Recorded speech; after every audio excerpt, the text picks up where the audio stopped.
मित्रांनो, मी big boss नेहमी बघतो आणि बऱ्यापैकी सगळे सीझन बिग बॉस एक श्रोता म्हणून पाहणारा मी एक व्यक्ती आहे. परंतु बिग बॉस मध्ये काही अशी ज्यांच्याकडे टॅलेंट नाही आणि शिष्ट माणसं आहेत, अशापैकी प्राजक्ता शुक्रे नावाच्या ज्या गायिका आहेत, सुंदर गातात वगैरे सगळे ठीक आहे, पण बिग बॉसचं घर, तिथला गोंधळ आणि यांचा स्वभाव याच्यामध्ये 100 किलोमीटरचं अंतर आहे. कशाशी कशाला ताळमेळ नाही.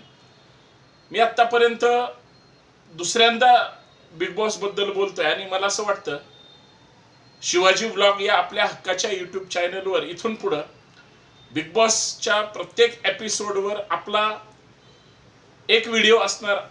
कारण जर महाराष्ट्राचं मनोरंजन ही माणसं करत असतील, महाराष्ट्रातले सोशल मीडिया असेल किंवा ऍक्टिंग असेल किंवा कुठल्याही क्षेत्रातले हे जर चेहरे म्हणून यांना घेत असतील, तर यांचा एक खरा चेहरा सुद्धा आपण समोर मांडला पाहिजे. मी संतोष शिंदे आपल्या सर्वांचं या बिग बॉसच्या प्राजक्ताच्या एलिमिनेशनच्या या सेगमेंट बद्दल, अर्थात का प्राजक्ताला बाहेर काढलं गेलं, याच्या अगोदर रुचिका बद्दल मी बोललो होतो.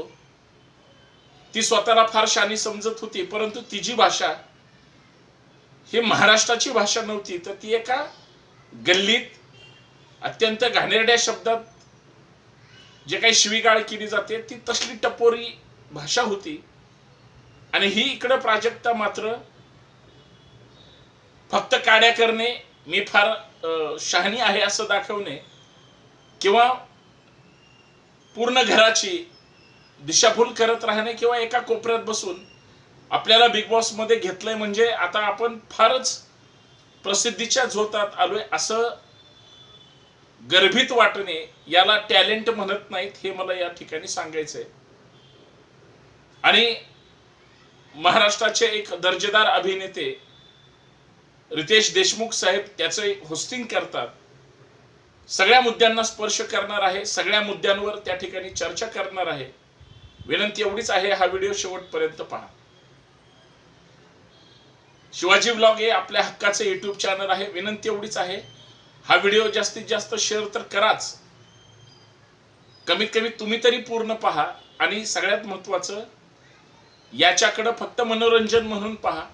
वैयक्तिक कुणाबद्दल आकस असण्याचा संबंध नाही, पण खरं बोलण्याची ताकद हे आपण ठेवली पाहिजे. म्हणून बिग बॉस बद्दल मला असं वाटतं, आणि तोही मराठीत आहे, आपण बोललं पाहिजे. बिग बॉस मराठी हा खरं तर महाराष्ट्रातल्या एक तरुण नवीन चेहऱ्यांना संधी देणारा शो आहे.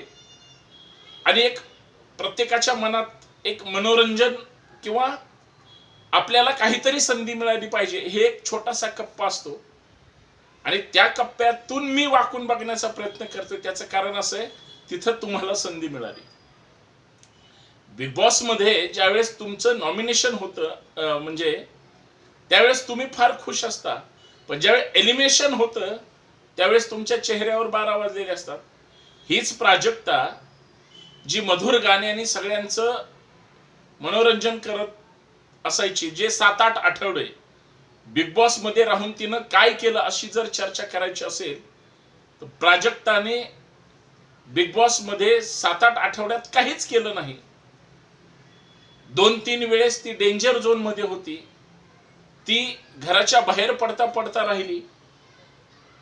करण किंवा त्याच्यासोबत ती चिटकून असायची, म्हणून तिला थोडी तरी तिथं काहीतरी स्पेस किंवा चेहरा दिसायचा.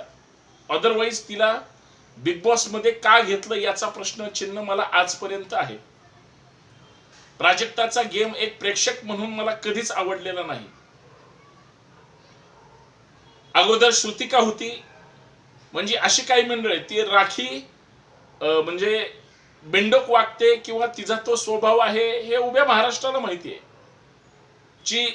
ती जी आहे स्टंटबाज आहे किंवा ती असं विक्षिप्त पद्धतीने वागते, तो तिचा स्वभाव आहे. तिला सतत चर्चेत राहायचंय म्हणून तिचं समजू शकतो. या तशा नाहीत. या चांगल्या घरातल्या गुणी मुली आणि एक सुसंस्कृत, शेवटी आई वडिलांनी जे संस्कार दिलेले असतात ते चांगलेच असतात. पण ज्यावेळेस कोल्हापूरची म्हणून ती सांगायची, त्यावेळेस तिचा चेहरा किंवा तिचे हावभाव, तिची भाषा वेगळीच असायची. कोल्हापूरची म्हणून फक्त ती विशाल सोबत बसायची, विशालला फुटेज असायचं म्हणून ती त्याच्या सोबत असायची, याच्यापेक्षा रुचिकाचं दुसरं काहीच नव्हतं. आता हिच्याबद्दल चर्चा करतोय. ही फक्त एक गायिका, सकाळी चांगलं गाणं गायची इथपर्यंतच तिची ओळख. परंतु बिग बॉस मध्ये म्हणजे तिच्यापेक्षा तो प्रभू चांगला, प्रभूपेक्षा सागर कारंडे तिच्यापेक्षा चांगला, किंवा अजून जर वेगळीच नावं घ्यायची असतील तर दीपाली असेल, किंवा ज्या कोणी चांगले खेळतात त्या सगळ्या या प्रसिद्ध गायिकेपेक्षा जास्त. पण हिचं तसं काहीच नाही. एखादा शिष्ट म्हणतात ज्याला खरंच चेहरा नाही. मी स्वप्नील आपलं तो बापट, त्या बापटचं कौतुक करेल किंवा इतरांचं करेल. सगळ्यांचे जेवढे कन्सल्टंट आहेत, जे स्पर्धक म्हणून बिग बॉस मध्ये सहभागी झालेले आहेत, ते आपल्या आपल्या परीने, किंवा आता नवीन आलेले 3 जण असतील, 2 मुलं आणि तो मुलगा,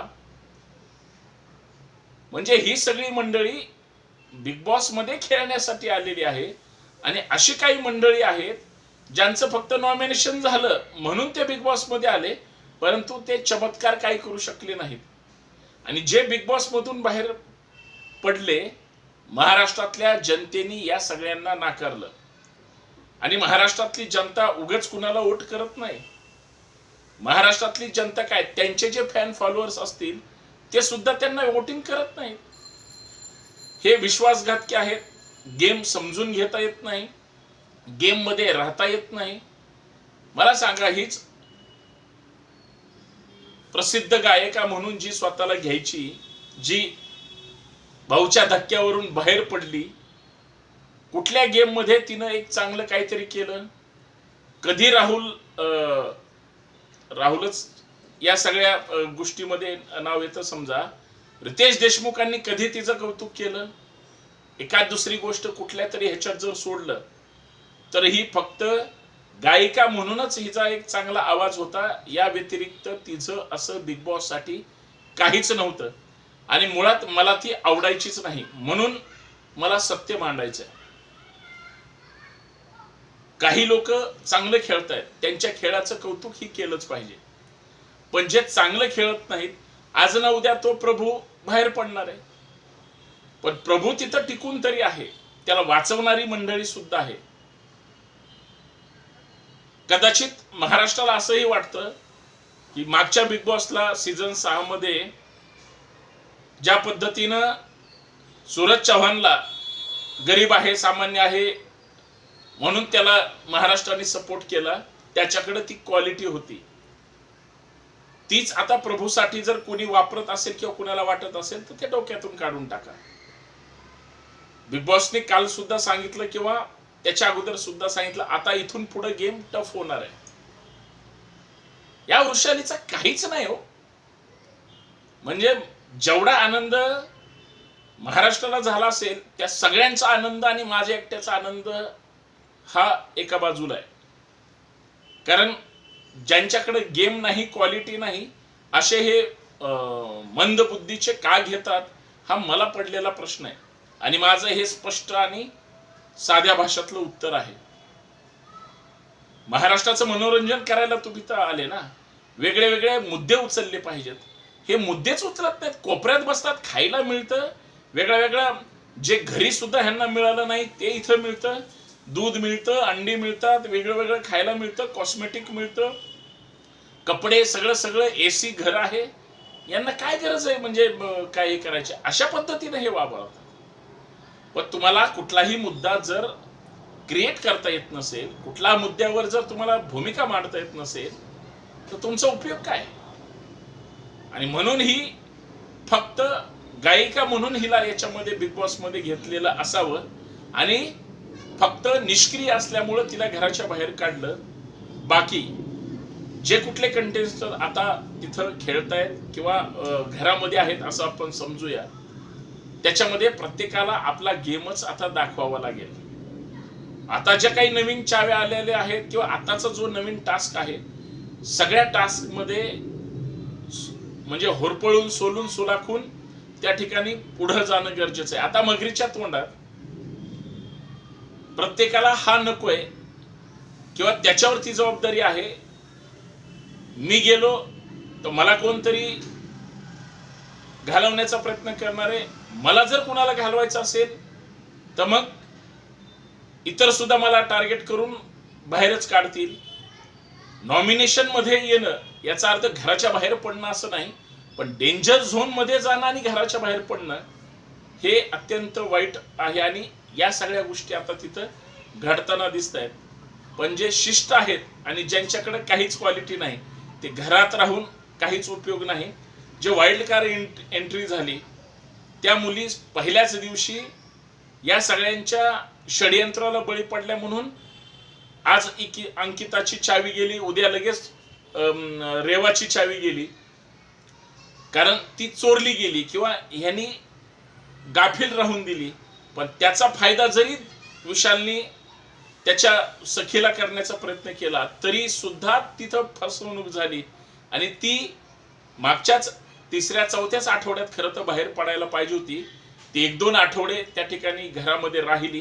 पण अशी माणसं घरात राहून उपयोग नाही जे महाराष्ट्राची त्या ठिकाणी बदनाम करा. त्याच्या अगोदर तर ती एक वाघीण होती, तिनं तर म्हणजे असंच करेन तसंच करेन ह्यावच करेन त्यावच करेन ज्या पद्धतीच्या धमक्या दिल्या मुलींकडून, खास करून मी त्यावेळेस सुद्धा व्हिडिओ बनवला होता की ही असली पद्धत नाही. खेळ खेळाच्या दृष्टिकोनातून खेळा. महाराष्ट्राचं मनोरंजन पण झालं पाहिजे, पण तुमच्यातला जो क्वालिटीचा गुण आहे, तुमच्यात जे चांगली फेस व्हॅल्यू आहे, तुम्हाला काहीतरी महाराष्ट्राला भविष्यात तुमच्या करिअर म्हणून तरी तुम्ही त्याच्याकडे पाहिलं पाहिजे. ते जर होणार नसेल तर मग ते वाभाडे काढणं हे गरजेचं झालेलं आहे. म्हणून शिवाजी ब्लॉग वरून मी या अप्रसिद्ध गायिकेला घराच्या बाहेरून काढल्याबद्दल बिग बॉसचं जाहीर अभिनंदन करतो. एवढंच मला या ठिकाणी सांगायचं आहे. धन्यवाद. भेटूया पुढच्या व्हिडिओमध्ये. धन्यवाद.